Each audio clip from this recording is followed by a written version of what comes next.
Welcome to DYK, sharing reputable ataxia information in short, simple, digestible surveys, helping the world become acquainted with ataxia.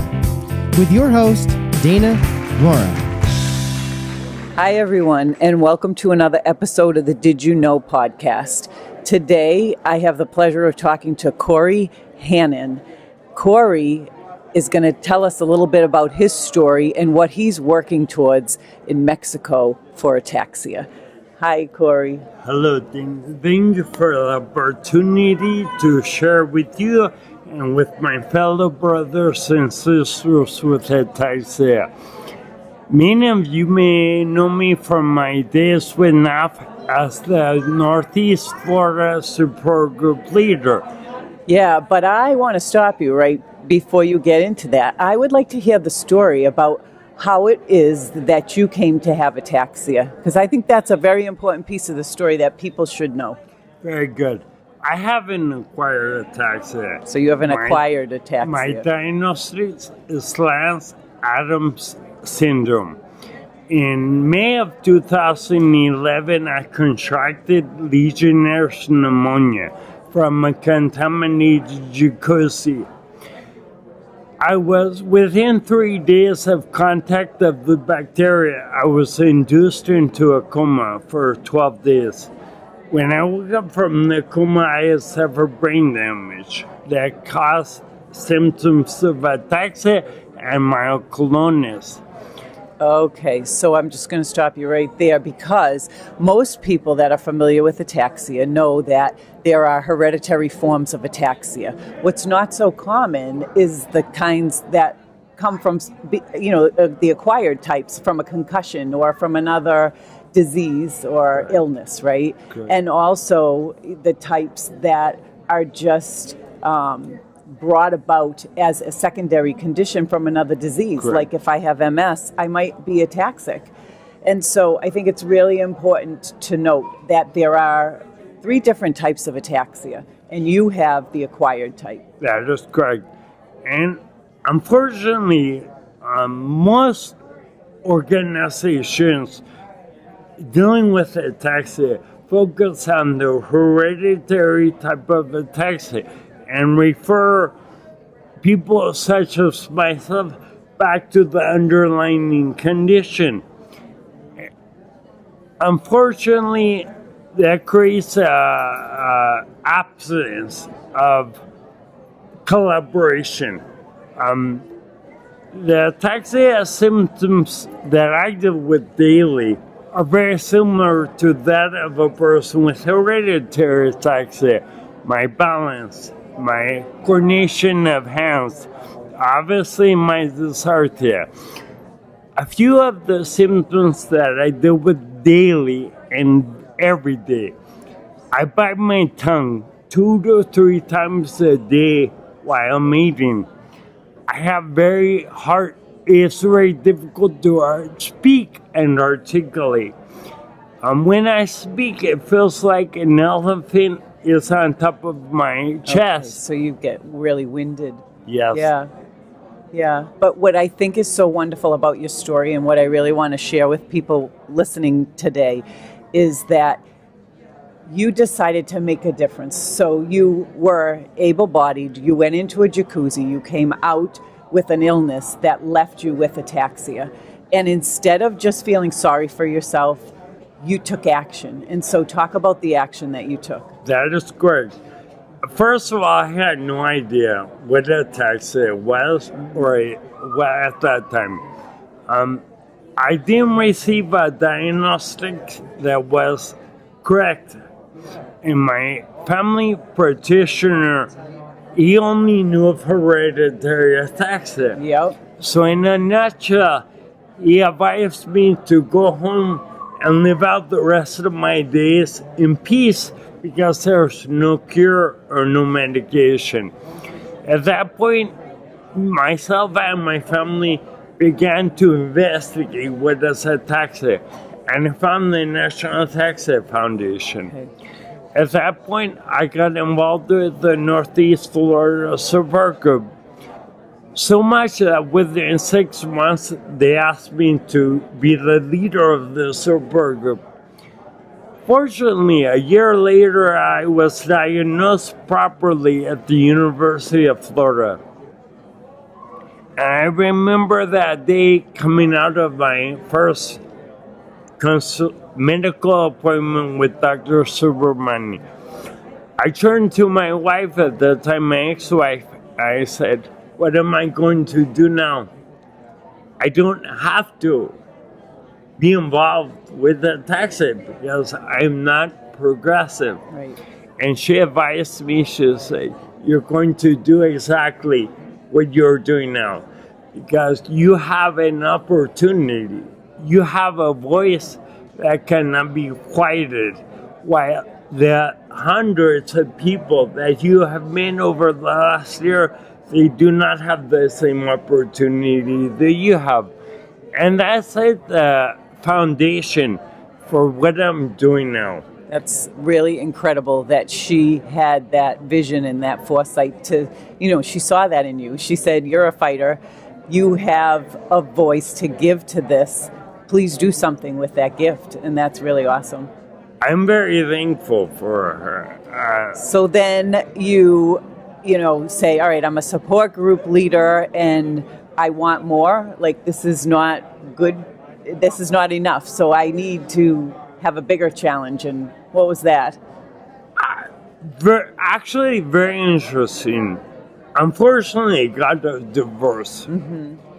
So when I got divorced, I said, I'm going to take a sabbatical. And I contacted ATAR, the Taxi Association in Argentina. And I decided to go to Argentina to participate with the association in Argentina, but more than anything else, to find myself. Okay. I had not quite accepted what had happened to me. I spent 3 years in the support group, focused only on everyone else and not on myself. And not on yourself. In Argentina, I formulated a 2-year plan for my life. This 2-year plan involved one of my childhood dreams, which was to travel throughout Latin America to get to know every country. But the plan was to search and find patients living in Latin America, conduct an interview with them, and share their story. I had gone as far as buying the domain name for the website, establishing the radio internet, and starting the Facebook page called the Ataxia Traveler, which is still active to this day. Okay.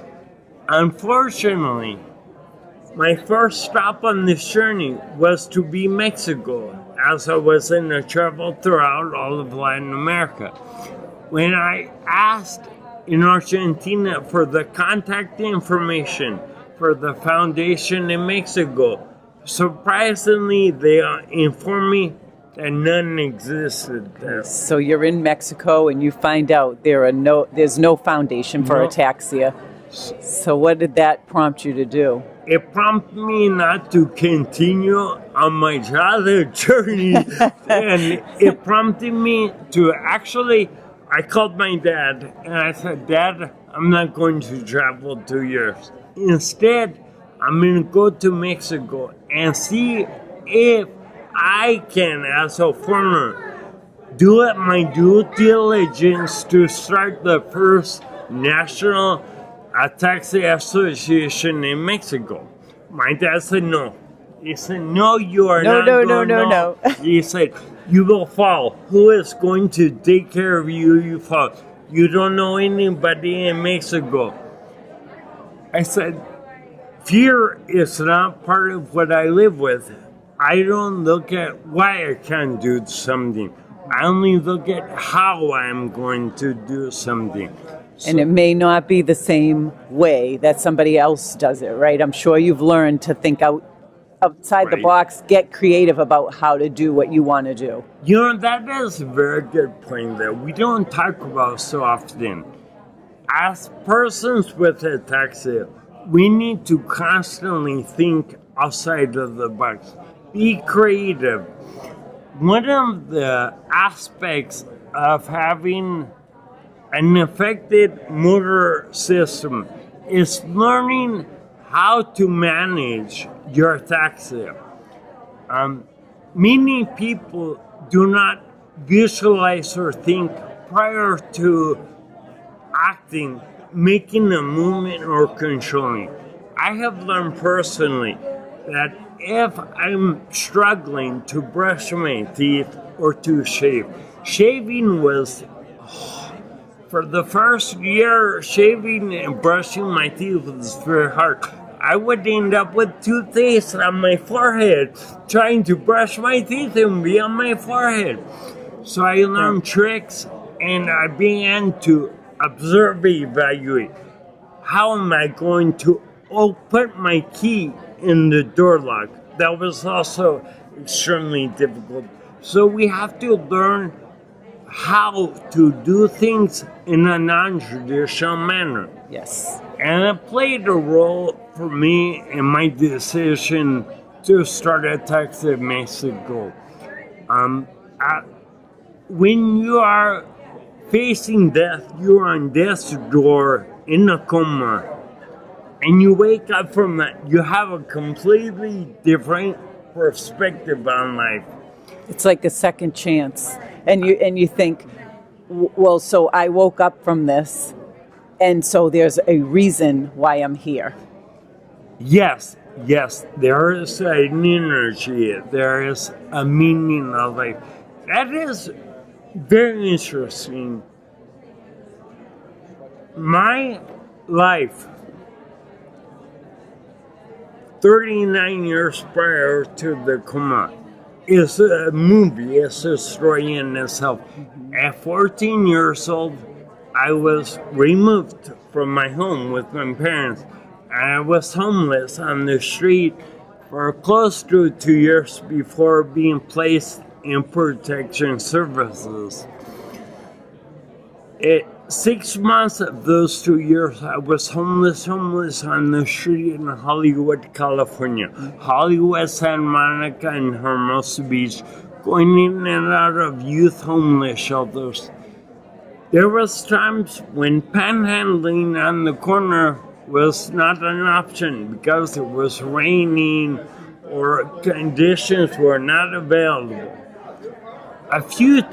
Many few times, I had to resort to going behind a Chinese restaurant and digging food out of their trash can to eat. These are some stories of many in my 39 years prior to Ataxia. And I look at life now like this. For 39 years, I took from what life had to offer. Sorry. That's okay. Wherever I could benefit personally, I benefited in every aspect of life.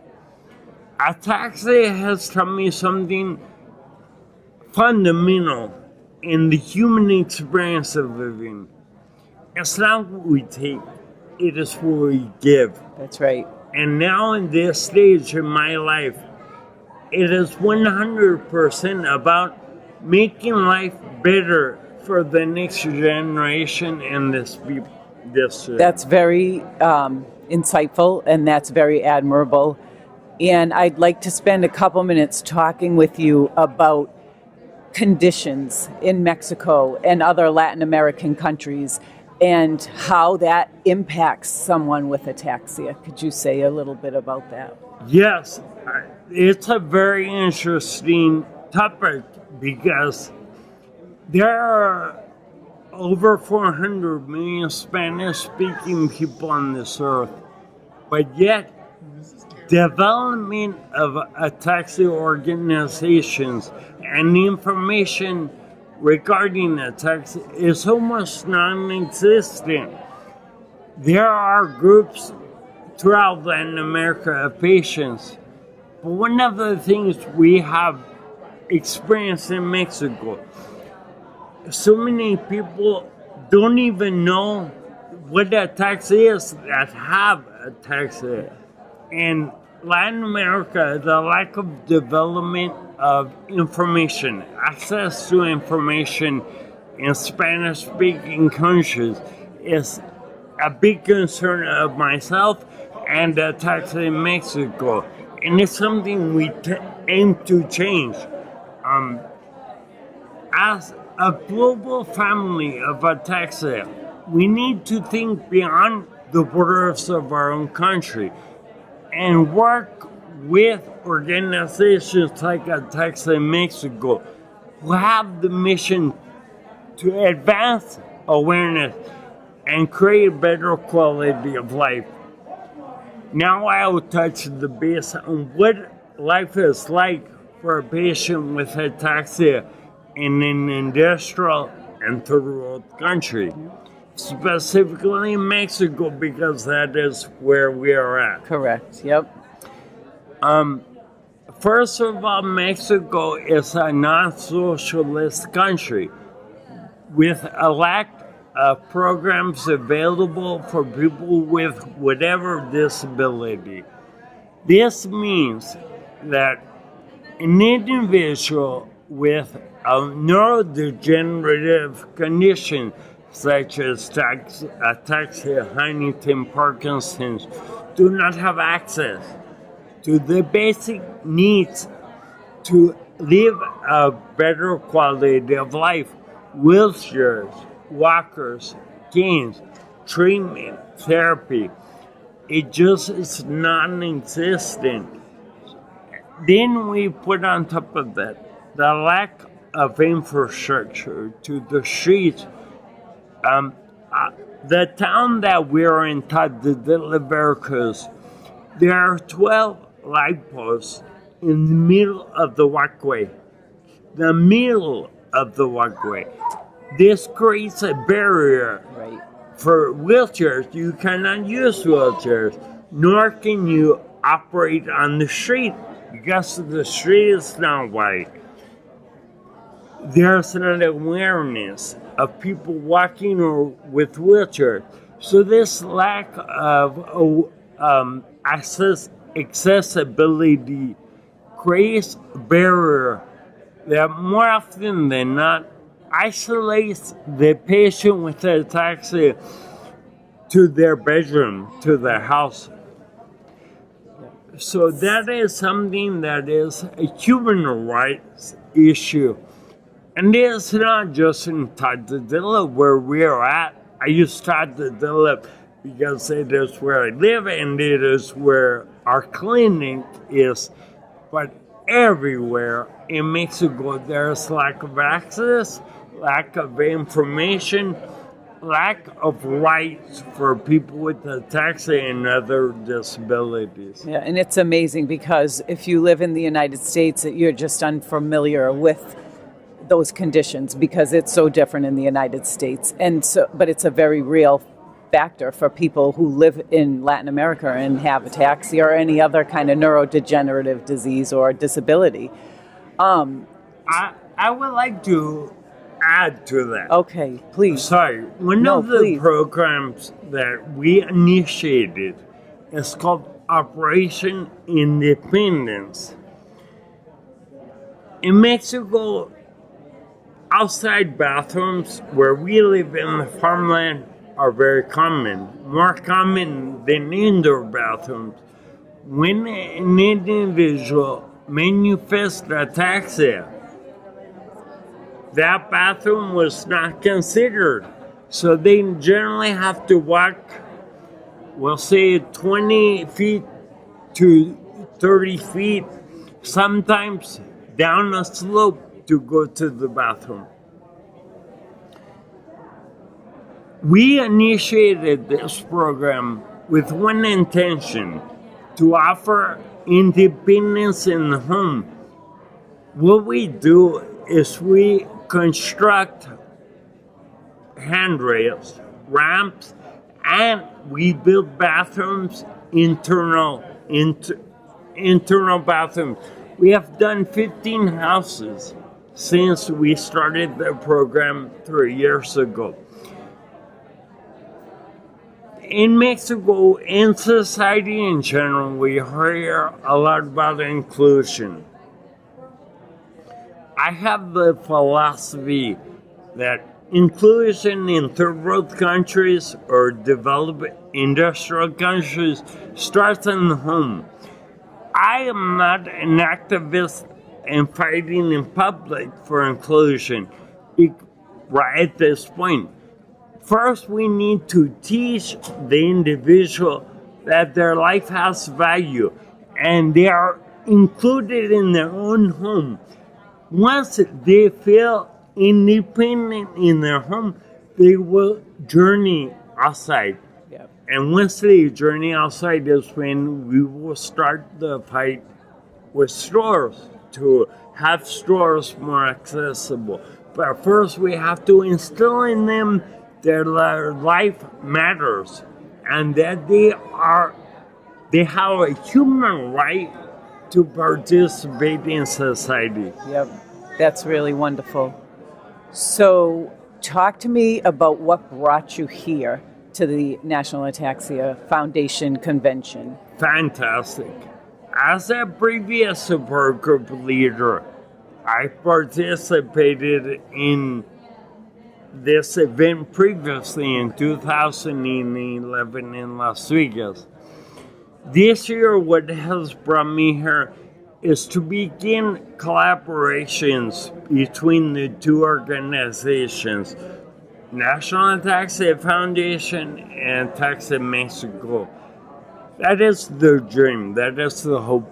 But I was invited here by Dr. Albert Spalda and Suhagen to begin a process of creating a coalition of specialists for Ataxia SES7 to help with the intervention of the humanitarian crisis we have in Veracruz.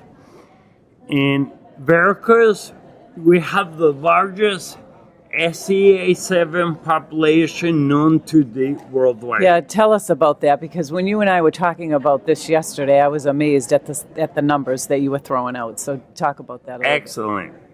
In basically the state of Veracruz, there is 106 molecular diagnosed cases of SEA7. We also are in contact between 30 and 50 other non-diagnosed patients, the majority within a 20-mile radius.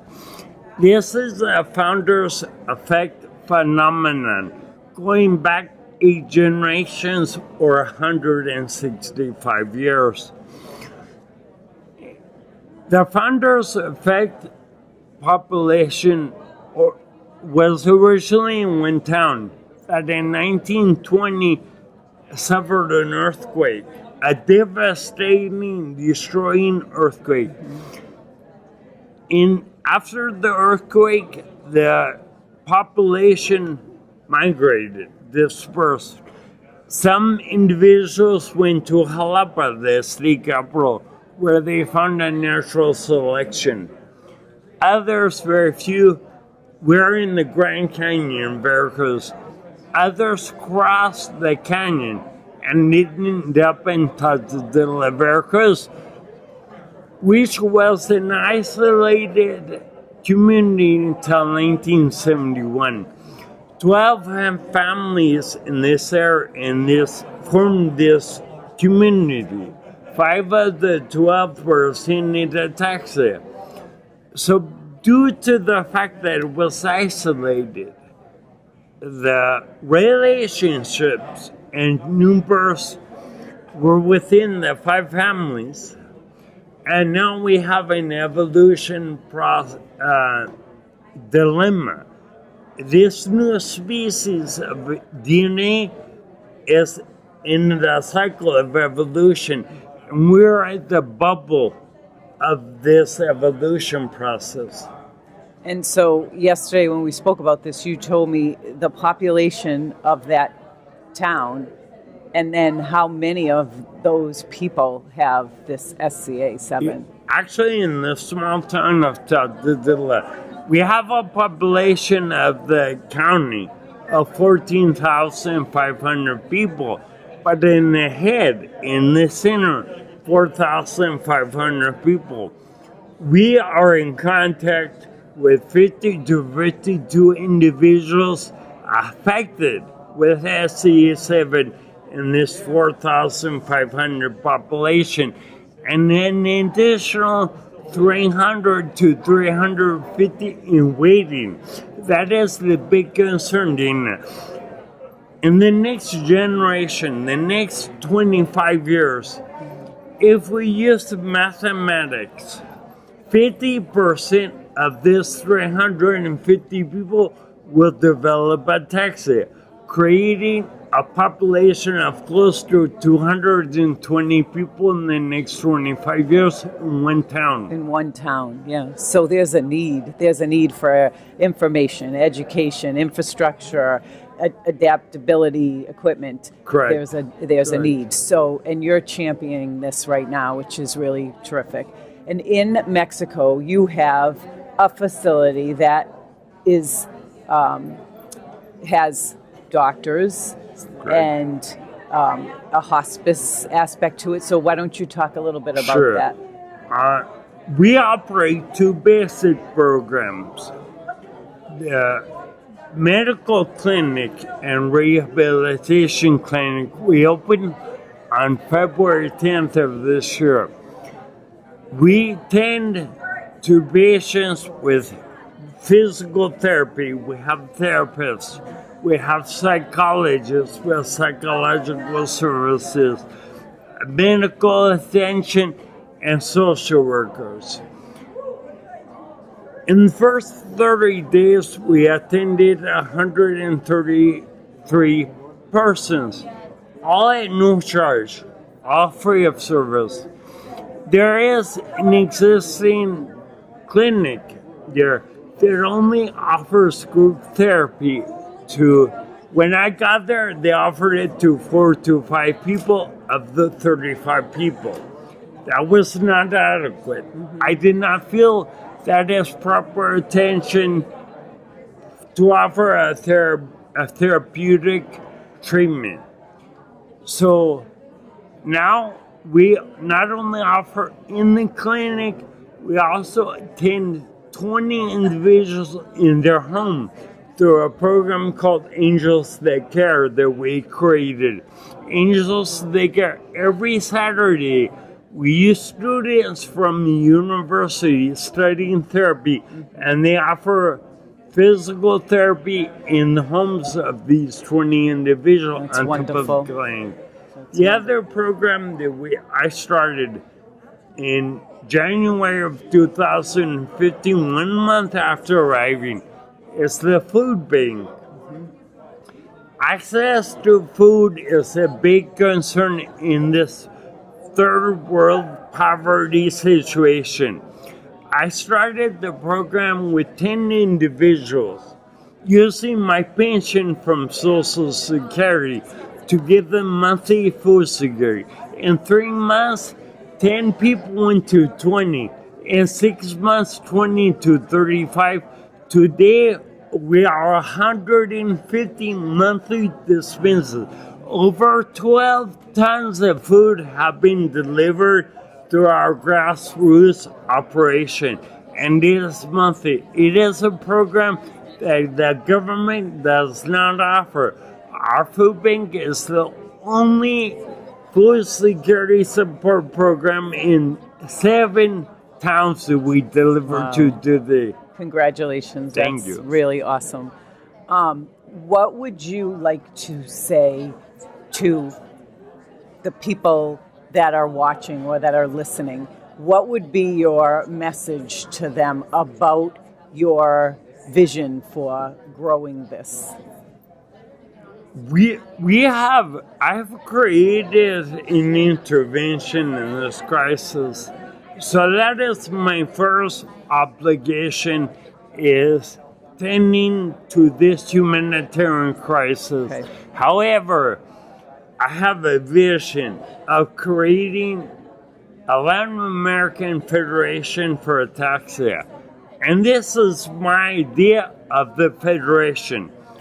All of Latin America is in the same situation as Mexico without access.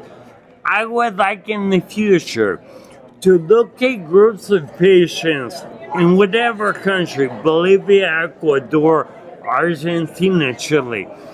Bring this group to Mexico for orientation, that we will instruct them on how to create an association, how to create the business model, strategies, projections, and how to create a network of academic and institutions in your country so that we can advance investigation and we can advance quality of life for all human beings suffering with ataxia. That's great. Well, I really wish you luck with that. I think you're going to be successful in that, just knowing that you have this drive and this passion behind you. And I hope that you find continued partnership with the National Ataxia Foundation to also help with some of this. I want to thank you for joining me today. I really enjoyed our conversation. I think that many people will enjoy hearing what it is you have to say and what you've been working on. So thank you. Thank you very much for the opportunity. I'm very grateful. Thank you, Cory. So I just want to, in closing, say thank you again for supporting the Did You Know podcast and for tuning in and listening to us. And as always, enjoy the rest of your day. Imagine that. Dana Mauro, the Did You Know woman. For more great topics, go to iTunes, YouTube, SoundCloud, or join us on Facebook or at rideforjohn.org. Till next time, DYK.